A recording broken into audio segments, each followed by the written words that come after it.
காலையிலே மாமி பேஜனில் பெஜல் பூட்டு கொடுத்தாங்க. வாழைப்பழத்தை போட்டு உருட்டி இருட்டி வாயில் போட்டு அமுக்கி முடிச்சுட்டு மசூதிக்கு போயிட்டு தொழுதுலாம் முடிச்சுட்டு வீட்டுக்கு வந்தா lemon rice with potato with அப்பளம் அதை சாப்பிட்டு முடிச்சுட்டு வந்த எல்லா ஆர்டரையும் பக்காவாக பேக் பண்ணி முடிச்சுட்டு மேடம் கிட்ட எடுத்துகிட்டு போய் கொடுத்ததுக்கப்புறம் நீ மாமியும் ஒரு ட்ரேட் எக்ஸ்போக்கு இன்வைட் பண்ணியிருந்தாங்க. அதுக்குள்ளே போயிட்டு ஃபோட்டோலாம் கொடுத்துட்டு அதுக்கப்புறம் உள்ளே போனால் கிராண்ட் லான்ச்சிங் பிரியோ டிவின்னு பின்னாடி பார்த்தா நம்ம சென்ட்ராயனையா அவர் கையை கொடுத்துட்டு ரேம்பாக்கில் ஒரு வாக்கை ஒன்று போட்டு உங்களுக்கு டிவி தானே ஓப்பன் பண்ணணும், இப்போ ஓப்பன் பண்ணுறேன்னு சொல்லி முடிச்சதுக்கப்புறம் நம்ம கிளக்கியை பார்த்துட்டு அதுக்கப்புறம் மேலே பார்த்தா லான்ச் ஆகிட்டே இருக்கு மெட்ரோ நியூஸ் பேப்பர் நம்ம ஆர்ஆர் பிரியாணி எல்லாருமே வந்திருந்தாங்க. அதுக்கப்புறம் முடிச்சதுக்கப்புறம் பேஜனில் திறந்து பார்த்தா ஒன்றுமே இல்லை. என்ன ஐயா ஒன்றுமே இல்லைன்னா சோறு எப்போ போடுவீங்க, பஜ்ஜி எடுக்குமேன்னா அப்பளம் இருக்குது அப்படின்னா அப்பளத்தை எல்லாத்தையும் வாயில் அமுக்கி சாப்பிட்டேன். அதுக்கப்புறம் தாங்க வந்தது படா பீஸா பேஜனில்.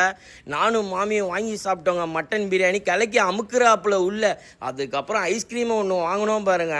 வாங்கி முடிச்சதுக்கப்புறம் பிரியோ டிவி ஓடிடி லான்ச் அப்போ பார்த்துட்டு டாட்டா காமிச்சா அந்த ஆள் என்னன்னா திடீர்னு கொமோட்லேயே குத்தா வரான். நான் டப்பாங்கன்னு காலி ஆகிட்டேன்.